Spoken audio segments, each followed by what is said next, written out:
Welcome to the Woman Worriers podcast, where we're working to help you call a truce with your anxiety. The information in this podcast is not a substitute for seeking help from a licensed mental health professional. Now, here's your host, Elizabeth Cush, LCPC.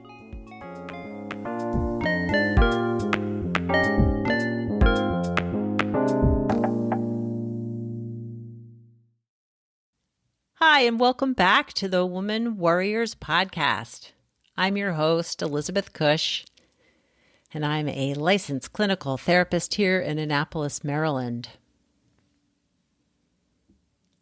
So Woman Worriers has a private Facebook group for worried women, and if you are interested in joining the group, it's really easy. Just search Facebook for the Woman Worriers group.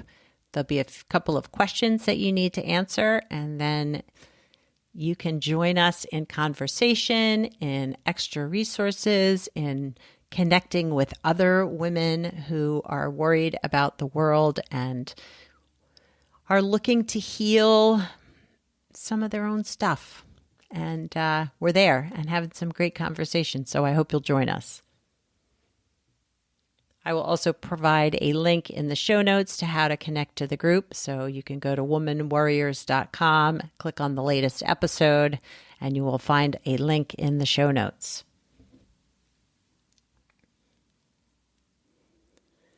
So my guest today is Thais Gibson. She's an author, speaker, and co-creator of the Personal Development School.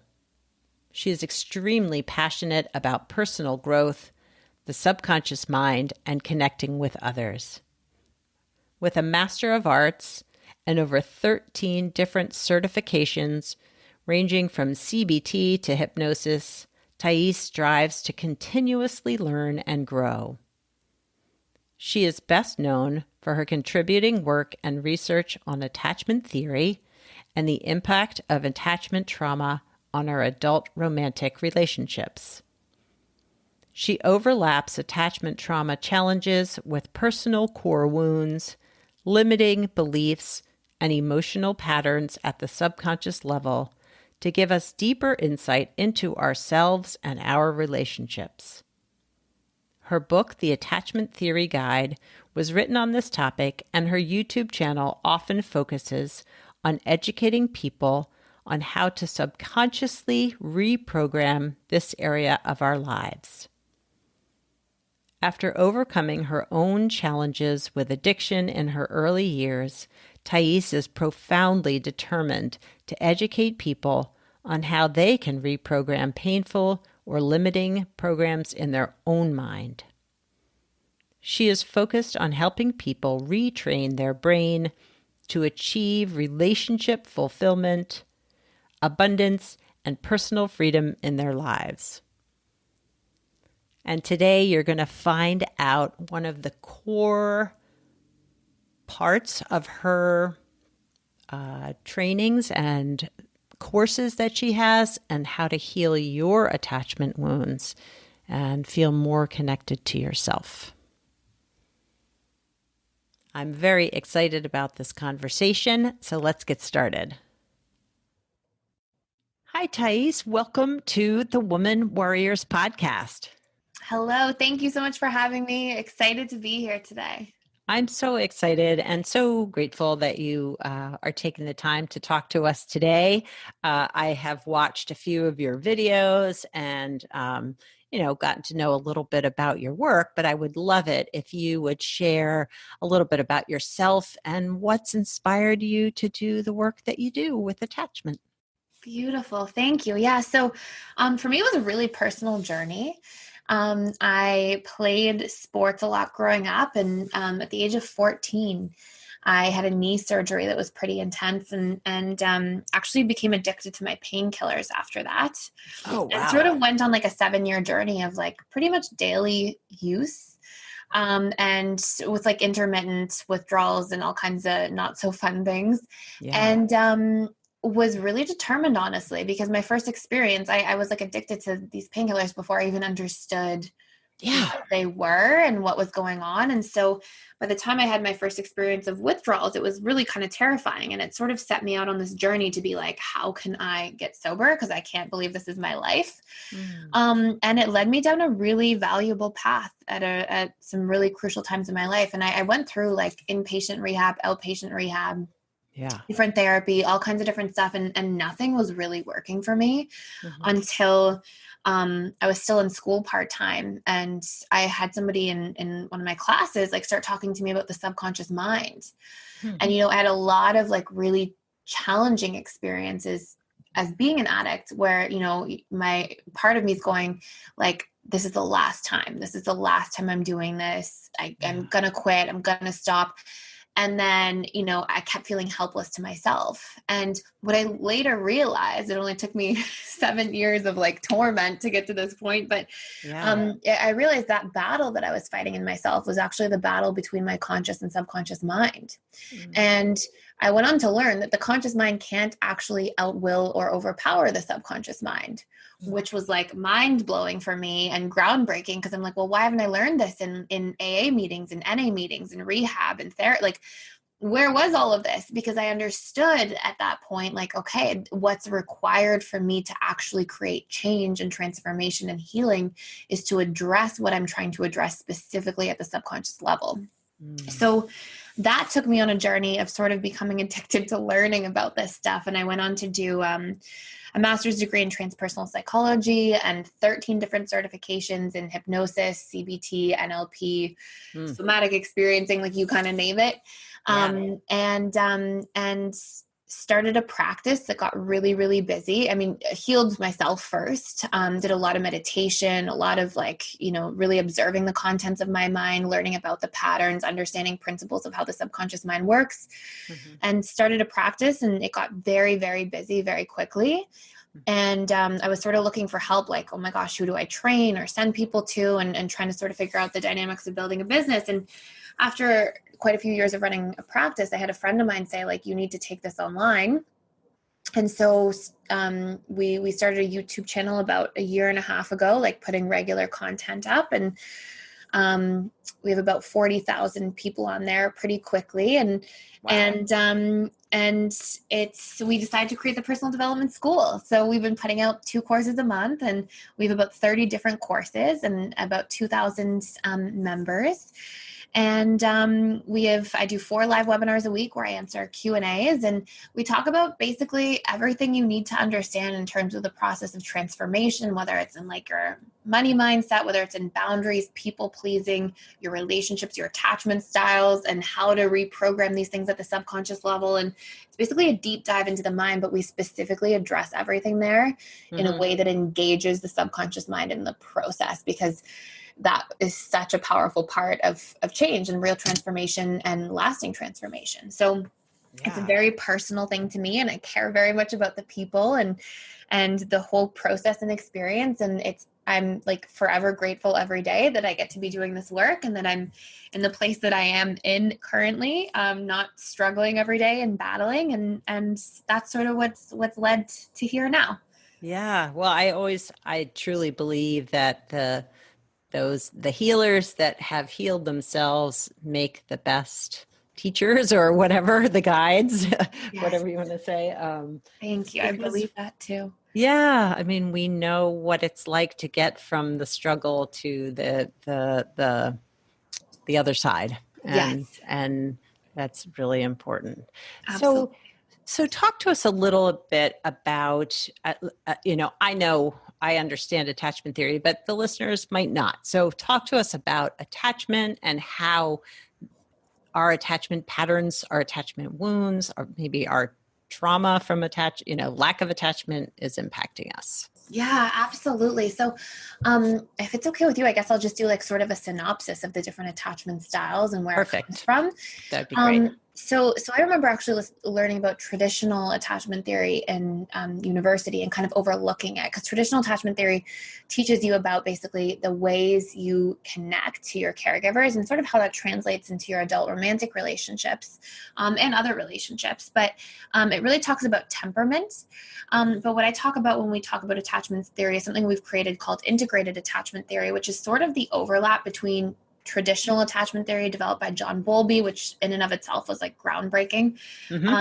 And we've overlapped that with like the subconscious mind's core wounds that go along with each attachment style, the needs, the expectations, and the ways through which different attachment styles give and receive love.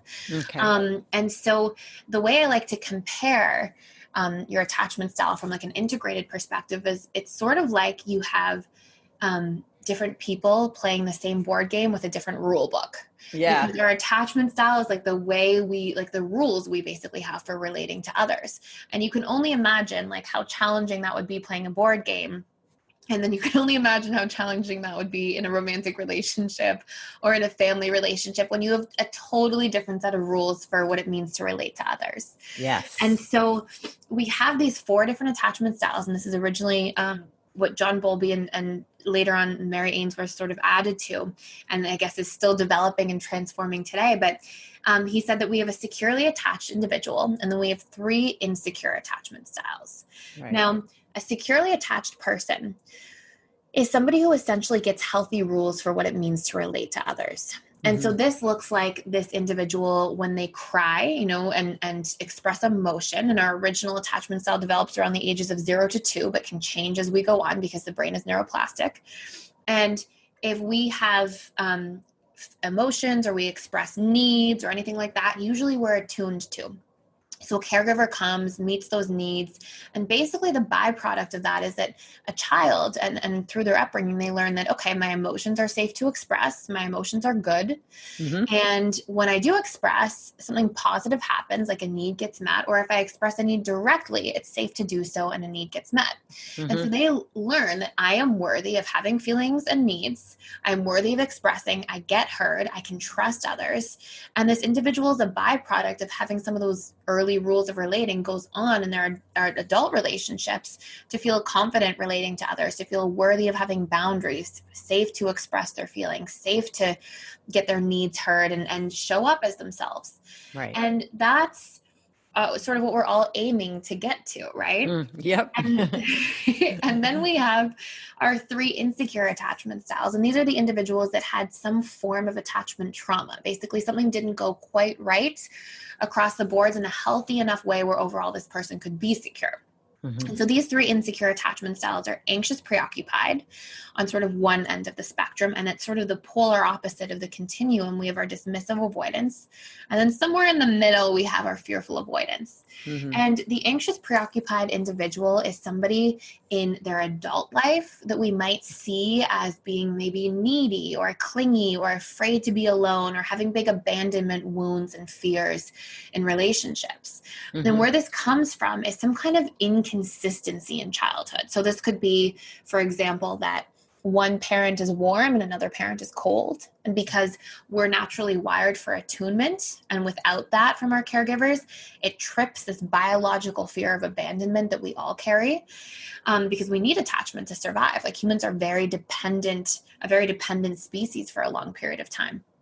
On caregivers. And so if there's inconsistency, or even if both caregivers are really warm, but they both work a lot, any inconsistency from that warmth, basically what happens at the subconscious level for this child is that they build in positive associations to connection, but negative associations to being alone. And so they constantly have this like fear of being abandoned, fear of being alone, fear of being unsafe if they're abandoned or alone, fears of being not good enough, fears of being rejected, disliked, excluded, or not belonging. And what I found is those tend to be the core wounds of the anxious, preoccupied individual.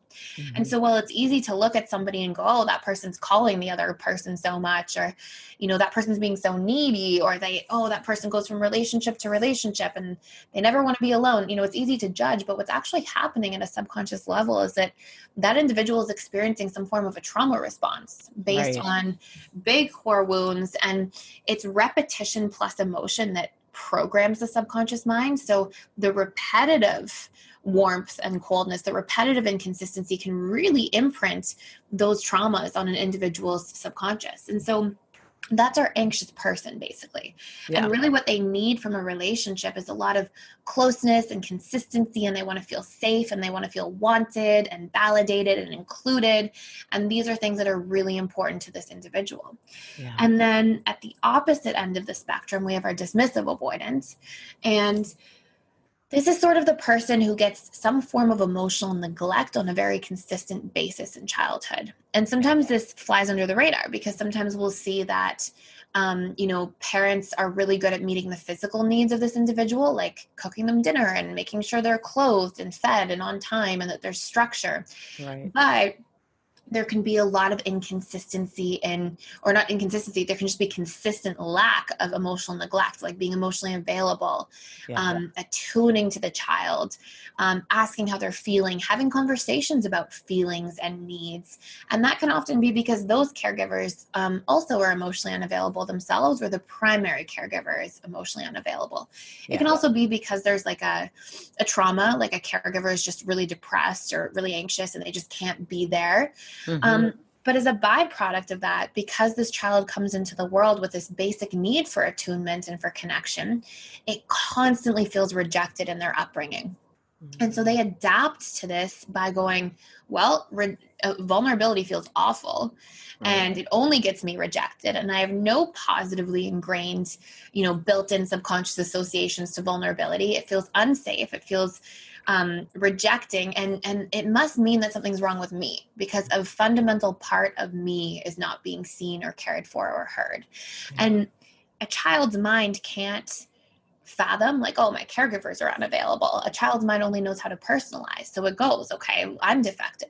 Right. And something is broken inside me, or there's something about me that my caregivers can't meet my needs. Absolutely. Exactly. Yeah. And so this individual goes on to go, okay, well, I'm not going to be vulnerable. I'm going to be safe by soothing myself and not letting anybody else meet my needs, not asking, not expressing my feelings. And we often see this person go on to become somebody who is quite dismissive and tries to push away and keep space and keep their walls up. And they often fear commitment or opening up. They often feel shame a lot at a subconscious level. Yeah. And they often can be people who stay alone for long periods of time and take space between relationships, or don't love being in relationships and really value their own space and time, because that's where they've built in their positive associations. That's where they felt like they were safe and they had some form of control. Yeah. And often these individuals are in a low level of fight or flight the vast majority of their lives. And usually whenever the brain is producing a lot of cortisol from being in fight or flight mode or staying in its sympathetic nervous system space, naturally as a byproduct of that, people also want to withdraw. They go into like, okay, let me pull back and keep myself safe.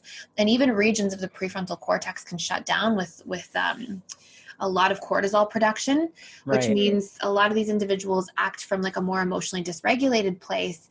And usually they're not really allowing themselves to feel their emotions. So they kind of go into this like protective mode and can stay there for very long periods of time. Yeah.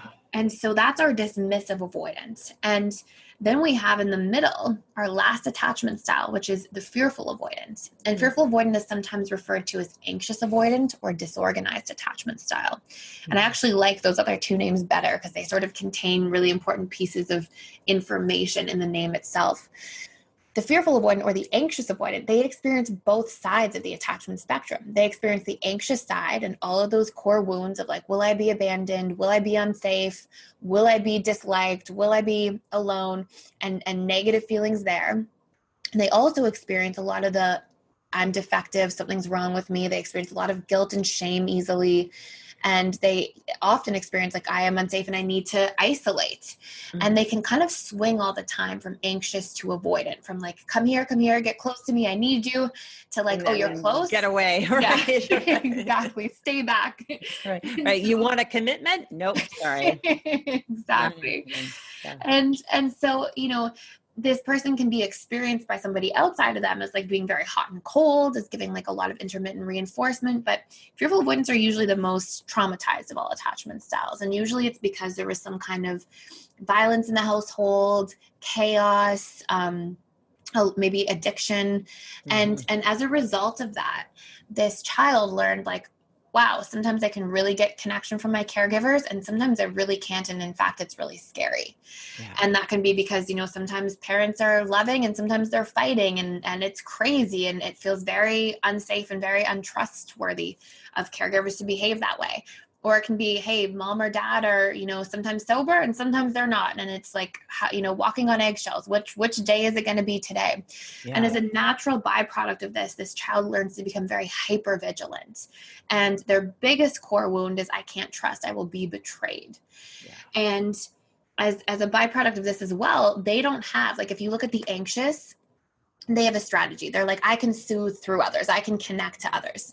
And that feels good. And if you look at the dismissive, they're like, I can't connect to others, but there's enough consistency that they learn, you know, I can adapt to that by knowing I can soothe myself. And that's my space of safety. Right. But the fearful avoidant, they don't get an attachment strategy because there's no cause and effect. It's not like, oh, if I do this bad thing, I get punished. Or if, you know, parents are available, they're warm and loving, and sometimes they're not. There's no order to the way they learn to attach. It's like super unpredictable. Mom could be sober or she could be drunk, and there's no cause and effect that's measurable and able to navigate. And so this is why disorganized attachment style is also a great word for fearful avoidant, because they have a disorganized way of attaching. And what they learn as their attachment strategy is to become extremely hypervigilant. So they learn to like pick up on facial expressions and body language and tone of voice, and any subtle shifts and patterns, they're like super detectives for. Yeah, I have clients who describe sort of like having to read the room, whatever room it is, just like what's going on, what's happening. Yeah. Exactly. And so this can be a superpower on one hand, because it can be like, wow, like you pick up on everything. But on the other hand, usually when there's a mind in trauma, the mind gives a lot more meaning to situations. It goes, and it usually projects its own core wounds as the meaning. So, that person shifted, I can't trust them. And not, the person shifted in their behavior and it means they're having a bad day, or that, they're afraid to share something or afraid to be vulnerable. It's like, they're doing something bad or wrong. And so, a lot of the mind takes its core wounds and its fears and at a subconscious level, it projects all those things back out because it's trying to be aware of the potential so it can protect itself.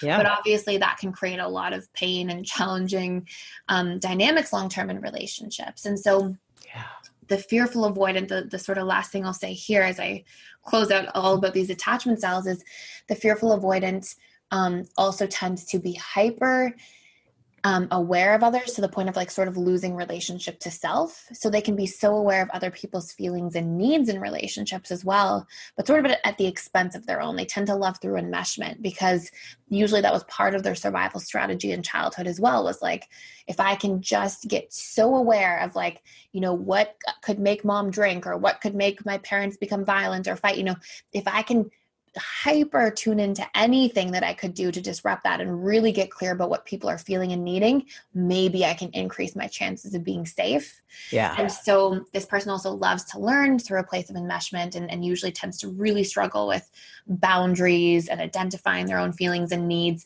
And long-term, that can create a lot of volatility in relationships. Yeah. We talk about codependency, right? Yeah. That you're constantly meeting someone else's needs without taking care of your own, but also, seeing others' needs as more important than ours almost. Yeah. Absolutely. And usually like the adaptation of where that comes from, and the codependent individuals are usually the anxious and the fearful. Mm-hmm. And there can be dismissives too, but they're more on like the counter-dependent side. But usually where that comes from is like at some point in childhood, there was like, okay, well, I know inherently I'm dependent on my caregivers to survive. Like without them, I would die. Mm-hmm. And so I have to, in order to stay safe, I have to meet their needs as best I can and avoid conflict and avoid pain as much as I can so that they can be okay, so that they can take care of me. And so a lot of codependency at a deep subconscious level is actually linked to like, I have to make other people's needs more important than mine in order to survive. Yeah. And it's like codependency equals safety. And that can be why people experience shame or guilt around setting boundaries or sharing their needs. Or people, the mind is like, no, don't do those things because it's trying to protect us. But we have to change those belief patterns at a subconscious level to free up that space. So it feels like it's so complex and it's so deeply embedded because it happens in childhood that, like, how do we ever sort through this and get to the other side, which I know too as a therapist that you can.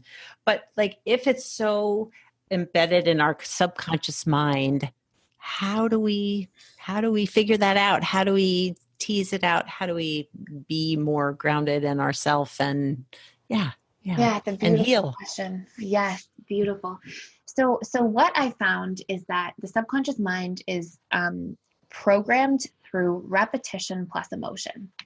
And there are a tremendous amount of ways to like reprogram your subconscious. But as long as you know those overarching principles, it's very useful.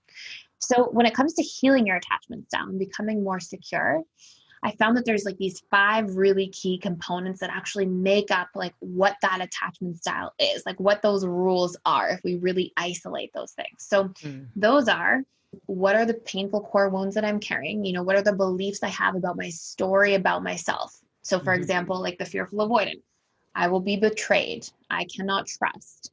I am unsafe. I am bad if I do anything wrong. And we see a lot of that like perfectionism in there.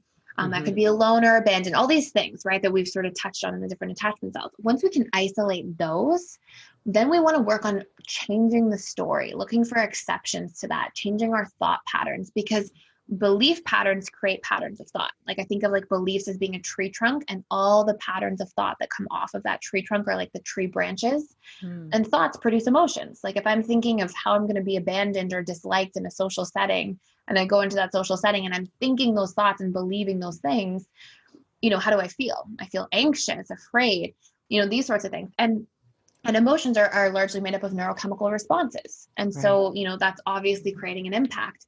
And then neuroscience has proven that every single decision we make is actually based on our emotions. And so people, even who think they're like very logical, rational thinkers, are often just making emotionally based decisions at the tipping point, but then are quick to rationalize or justify through logic. So what we have to be able to do to change our emotions, to change our actions, to change our patterns of thought is really isolate those core beliefs that we have about ourselves or about how we are in relationships, and start changing that story repetitively and really questioning those thoughts that we're running. So if I, for example, go into a room full of people and I'm like, oh, maybe my past experience, maybe I had a wound that said people don't like me. And then I go into a social event or a networking event and I'm like, oh my gosh, look, that person's judging me. That person's looking at me funny. This person's not going to like me. And I'm telling myself all these stories based on this old belief imprint because of a painful experience that says I am disliked, which is a core wound or belief. Then I'm going to have all those thought patterns and all those emotions. And then how am I going to respond to people in my actions? I'm probably going to like be short or be afraid or not open up or push people away or, so it's this chain of events that refeeds itself. And so when I can work on just questioning those stories that are coming up, or if I can look for like 10 to 15 pieces of proof why I am likable on a daily basis, so that I'm using repetition that elicits an emotional association that says, oh, look, I'm likable because I have this friend and this person likes me and this colleague likes me and I have this good quality. If I can just find things that are repetitively counteracting that original belief imprint, then I'm actually working to reprogram the subconscious mind. No, I can't just say I am liked, I am liked, I am liked, because the language of the subconscious is emotions and symbols. So if I feel like I'm really disliked, and that's my core belief, and then I just try to give an affirmation that counteracts it, chances are my subconscious is going to go, no, you're not. Right. It's going to put out an emotion that's actually programming in I am disliked even further. Right. It's like reinforcing that sense of, like, no, you're not. Yeah. Exactly. So affirmations can be extremely counterproductive when you start to learn more about the subconscious. And so, and I think that's a big piece for a lot of people. So, we have to have evidence, because evidence is symbols and it contains emotion. All memory is colored with emotion. So if I can say, look, I was liked here by this person, and I have a memory of that, like I know what that feels like. Yeah, exactly. And then I'm speaking the language of the subconscious. I have the the symbols or the like imagination, the picture of the memory with all the emotion intact. And so I need those 10 to 15 pieces of proof on a daily basis, or I need to be questioning my stories that I'm telling myself as I go into that social event. Like, can I absolutely know it's true that that person across the room is judging me? Right. And is it possibly, you know, that they're just like looking at me because they're interested in speaking to me? Like, we have to start questioning that incessant stream of internal dialogue that's actually just largely based on core wounds being activated. Yeah. So I find that piece, I have run groups for women, mindfulness groups, and like highlighting how you can sort of rethink what your assumptions are about situations, either, other people or how you're going to be received. It can really be eye-opening. absolutely. And I think when we really do that work, what we'll find is like most of the things we think about other people we can't know are true. And most of the things people are thinking are about themselves, not about you. Or if they are thinking something bad, it's based on their own wounds and their own fears and programs. And so it's a very freeing thing. So that's one pillar, right? It's like, can we question, like you said, your assumptions or these stories, these beliefs, these thought patterns that are running? Mm-hmm. And that's a huge component of becoming more secure, because that's largely the painful rule you have for relating in the first place that's creating an insecure attachment style. So that's one. Mm-hmm. And then the other big things are, can I learn who I am? Can I understand my needs as a person? Yes. And this is so important because usually dismissive avoidance are completely out of relationship to themselves. They're like in a state of survival and they're like escaping themselves into things a lot. And so it's, can I learn who I am without that, without the video games, the creature comforts, the television, the binge, the substances. Exactly. Yeah. And that's the same for fearful and anxious, because usually they're so hyper-focused outside of them that they've lost relationship to themselves inside of them. And so it becomes, can I start to learn my needs? And can I express those needs to others and learn to practice exposing that and getting seen and taking up space in the world so that people can see me and understand me, and I can feel heard as a result. I can feel connected truly in a two-way exchange as a result. That's a huge piece. And then it's, can I learn to set my boundaries? Can I learn to understand my own expectations in a relationship? And can I learn the ways through which I give and receive love, which is largely through my personality needs, is sort of going back to that needs component, but also my love languages, which is the work of Dr. Gary Chapman. And we have these 5 love languages. I imagine you must have, like, I don't know, maybe shared about these before, but just super high level. They're gifts, words of affirmation, physical touch, quality time, and acts of service. And these are the ways through which people give and receive love. And if we can like learn these 5 pillars of what it means to be in a relationship, and we can start doing these things in a healthy way, that in and of itself absolutely transforms people from insecurely attached to securely attached. And I've seen this at this point thousands and thousands of times. Yeah. It's,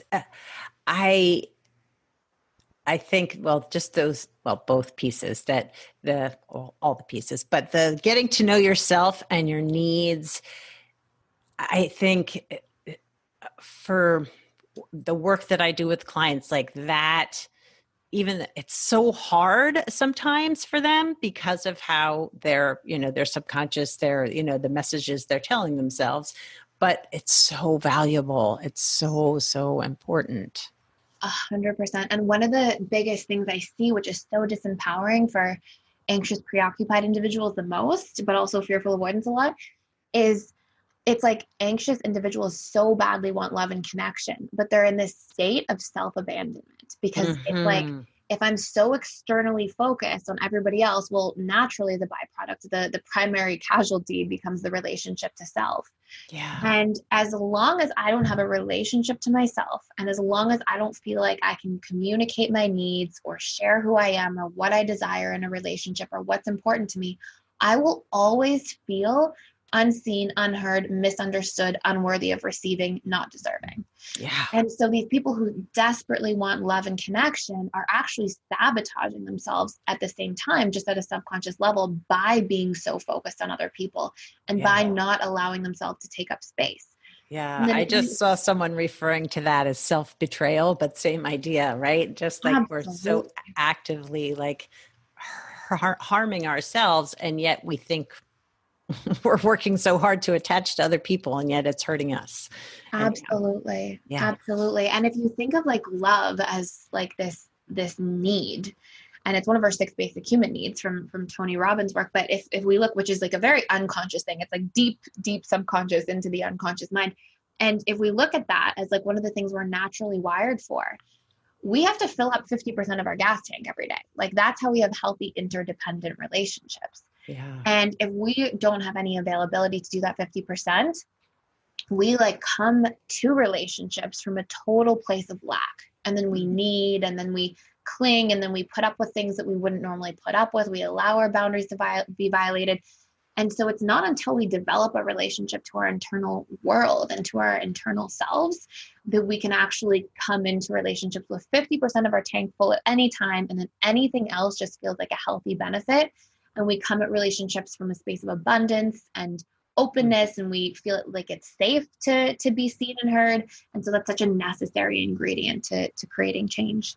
Yeah. Oh my gosh. So, so important. Yeah. We have to feel like we're worthy of taking up space almost, Absolutely. Yeah. Absolutely. And so just because of where we are in the world today. So with the pandemic and people maybe being isolated more than they might have been, and that sense of connection being so disrupted. Are you seeing that in your school, your business, the people that you're working with, that there's a greater impact of attachment wounds potentially? Yeah, absolutely. I would say there's a few interesting things going on. Like one of the first things I've definitely noticed is I like to think of our needs as like these buckets that we have to fill every day, and we have to check in on them. And so I won't go too much into like the nuances of needs because there's a lot to say, but we have 6 basic human needs, and research has like conclusively discovered this. And so these are growth, contribution, love and connection, significance, and certainty and novelty. So what I've found in like researching the subconscious mind is that we have all these strategies through which we get these needs met. And let's say, for example, and these strategies are based on programmed in positive versus negative association. So let's just say, for example, let's pretend Bob grows up and he's got a really great family. But then let's pretend Bob is like kind of unsuccessful in building friendships and romantic relationships. Mm-hmm. Then Bob builds in more positive associations to the strategy of connecting to others through family than to friendships or other emotionally based relationships. So Bob's strategy for getting his basic human need for love and connection met might be family, versus somebody who has really positive social relationships, but not good family relationships. They might have a really strong personality need of social connection. Mm-hmm. Or some people, it's romantic relationships that they really feel empowered in. So they are big in romantic relationships. So these become like our personality needs. Like Bob might consider himself a family man, and somebody else empowered in romantic relationships might talk about how they're a relationship person and they love romance. And so the strategies we use at a subconscious level to get our basic human needs met become like our identity, become our personality needs, and how we identify ourselves and what we think about and talk about and spend our money and time on, and all these things that make up like a really important part of ourselves. And what happens that can be extremely disempowering is that the brain, the subconscious mind, is like a needs meeting machine. It's always trying to find ways to get its needs met. And because it's always survival based, it's really interested in like the fastest way, not the most effective way. So for example, you could see people who are trying to get their needs met for emotional connection, in emotionally based, like vulnerable relationships. They might do this by, if they feel emotionally disconnected from their partner, they might start a fight and start bickering with somebody, because it's like, oh, even though it's not a healthy way, when 2 people are bickering or fighting, we're both super emotionally connected and we're both really present and investing our emotions into a situation. So the brain does a lot of like trying to get needs met in the fastest way that can often be like a counterproductive way if we observe it from the conscious level. Yeah. And so this is like one of the biggest things I've seen through the pandemic is like because our natural strategies for getting our needs met, by seeing family, by being around our close friends and getting our emotional connection needs met, or being around community and being socially connected, all these different things are naturally being robbed from us circumstantially. Yeah. And so what I see is then the brain goes into like sort of this panic, and it's like, okay, what are my strategies of getting these needs met?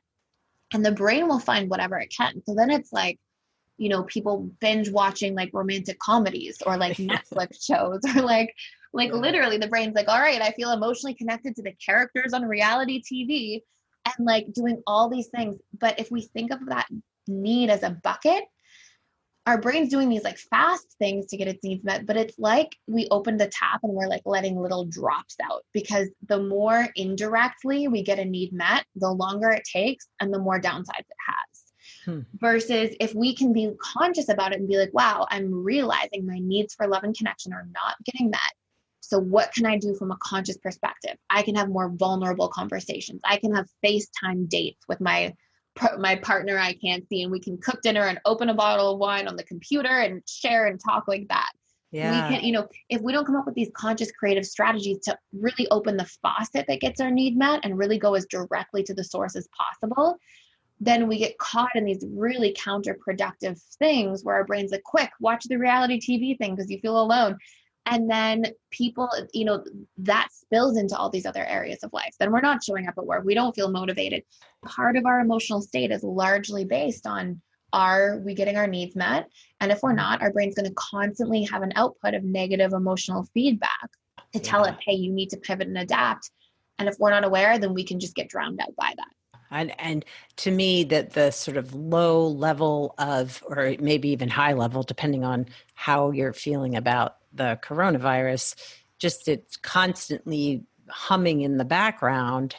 Yes. To me, I just see, you know, old traumas being ignited and, you know, replayed out, and just sort of falling back into sort of some of the old patterns that maybe you had worked toward healing.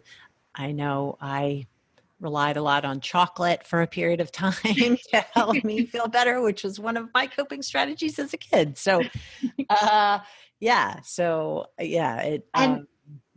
Yeah. And you're saying something so important, which is like that we go back to old coping strategies in childhood. That's exactly, because as we go through life and as we heal and go into adulthood, it's like part of becoming an adult is actually like healing those old traumas, because the psyche freezes in time, basically, where we have traumatic events. So like we, let's say it's like me, and I had something similar as a child where I would like binge eat candy when my parents were fighting like crazy, and I would like hide behind the couch. So I had to go work on that and heal that like childlike wound of myself, going to rely on that. But what's happened, and why that's such a good analogy, is like the brain was like, oh, I need my needs met for safety, for comfort, and emotional connection when my parents are fighting.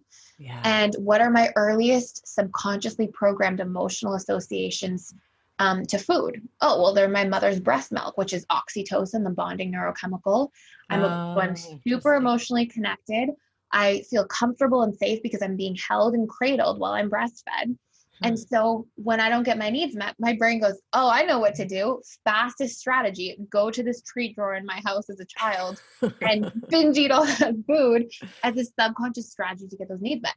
And so then we have these like strategies we've created. And if we don't recognize that those like unhealthy strategies people go through, and everybody has their stuff, right? Like no matter how far we are along on our journey, we'll always have like our things to work on. But once we can realize like, hey, this unhealthy habit that we have is actually a feedback mechanism for us, because it's telling us really specific needs that we're trying to get met at a subconscious level, then what we can do is like, that's a golden nugget, because then it becomes, oh, I'm eating like binge eating candy or whatever. And it's like, cool. What needs does binge eating candy meet? Oh my gosh, it makes me feel safe and emotionally connected and comfortable. Okay, great. So I know as a human being, I have to come up with the best, most conscious, updated strategies to get my needs met for emotional connection, for safety, and for comfort in my life. And as a byproduct of doing that repetitively, my brain will no longer need to rely on candy to feel safe and emotionally connected and all these different things. And so it's really cool because we can notice these unhealthy habits we've all developed from the pandemic if anybody's experiencing that, and go, great, what needs is this meeting for me? And how can I come up with a better way of getting these needs met that's conscious and intentional and has less downsides? And how can I make sure I'm doing that regularly so it's programmed in so my subconscious naturally goes to that instead of to the you name it for whatever anybody is experiencing. Yeah. Well, I love how you describe it as like a nugget. It's like, okay, this is helping me learn something about myself and the needs maybe that didn't get met the way they could have or should have been. But I can do that. I can heal that myself, which I think is so important. Absolutely. And then it puts us in relationship to self. It's like, hey, yes. Yeah. It's like, I'm listening to me. Right. Exactly. So I really believe, and I've seen this over and over again, like I really truly believe as a person, and seeing this in my practice and in the school and just working with so many people over the years, like every single thing that's painful in our lives is providing an extremely valuable piece of feedback, either about the beliefs we're carrying around a situation and the thought patterns that accompany them, or about unmet needs we have in our lives. Because at the root level, the only reason we experience pain is because we have unmet needs. And the only reason we experience suffering is because we give meaning to those needs not being met. And those are the only two reasons we can experience any emotional pain or suffering, period. So if I, for example, have an unmet need of love and connection during the pandemic, because let's pretend I'm like isolated and nobody's around, then that's painful. And that's actually good, because the brain's supposed to give you negative emotional output because it forces us to adapt and to grow. And that's how we survive for so long as a species and sought food and water and shelter and all these different things. But then the brain goes like this: I'm not getting love and connection because I'm not worthy, and I'm going to be isolated forever, and I'm going to die alone, and I'm not good enough. And we tell all these painful stories. Yeah. And then we have suffering. And so when we can look at every emotional experience and we can go, okay, what are the stories? What's the meaning I'm giving to this experience? And that really helps to identify the belief and thought patterns. And when we can question those things, like, can I know that because, let's pretend I'm in the pandemic alone, can I know that means I'm not good enough as a person? Or am I in like a worldwide crisis right now? And like, this is, and so when we can break through those stories, like you were talking about earlier, questioning your assumptions. And then if we can combine that by going, okay, great. And so what's my unmet need here? And how can I strategize for this? How can I like try to get love and connection met? You know what? Maybe I call people and I talk on the phone more, or I show up more vulnerably to my conversations, or I, have dinner dates on Skype with people, whatever it is. Like when we strategize, this is how we really emotionally regulate. And if we do those things effectively, it's actually really hard to stay in suffering or pain. Yeah. Such good stuff. Oh my goodness, Thais, this has been a conversation so full. I feel like we could probably talk for another however long we've been talking. But I want to be sure that people are able to find you and know where to get your information for your school and all of that. So how do people find you? In terms of where they can find the school, personaldevelopmentschool.com. And you can take an attachment style quiz on there too. It's like right on the front page. You just click on attachment style quiz, and it gives you a breakdown of like what your attachment style is based on the questions. And we have like a full report that comes with it, and video explanations and all this stuff to like help you understand that a little bit more. And then, in the school itself, we have over 30 different pre-recorded courses on like, you name it, like understanding your needs, your boundaries, codependency and enmeshment, all different attachment style reprogramming courses, like deep dive into the subconscious, so many different things. Cool. And over 100 or so webinars that we've previously done. And we do 4 every single week that are just like open bonus content and live Q&A. Amazing. So that's a great place to jump in there. And I think that was the rest of your question, right? And we have free content on YouTube, Personal Development School Thais Gibson. I put tons of free stuff on there too. Awesome. Well, I will definitely include all of those links in the show notes, and just, so great that you offer. I did a little search prior to our conversation, just so much free stuff as well as the paid stuff, which is always so great. Thank you so much. And thank you so much for having me today and for the beautiful work you're doing in the world and sharing your podcast and getting out there and supporting people and being the person that you are. Oh, thank you, Thais. I so appreciate you being on the podcast, and I'm excited to share our conversation. Awesome. Thank you. Wow. As I said, that conversation was so full of amazing nuggets of information. And I do feel like I can have Thais back on the program to explore more about how our attachment wounds and our attachment patterns impact relationships. So maybe we'll have her back again.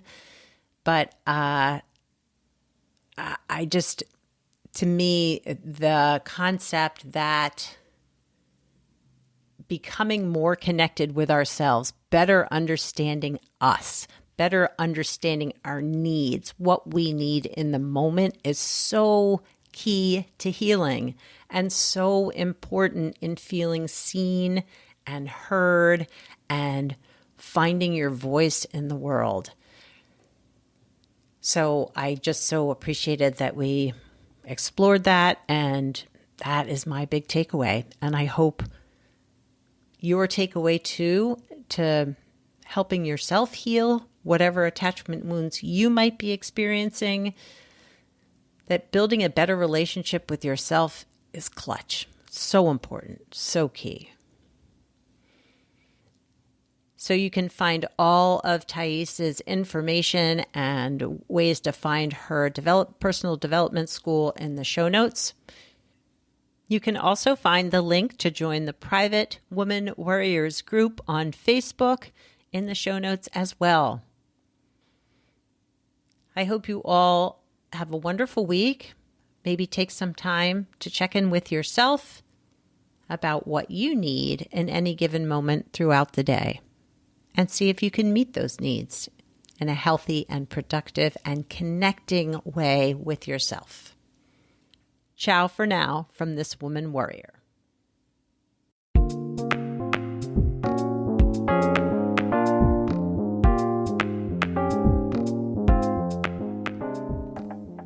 Thanks for listening and subscribing to the Woman Worriers podcast. Music was written and performed by Andy Cush. If you'd like more information on this episode, you can find the show notes, the resources shared today, and links to the guests' profiles at womanwarriors.com.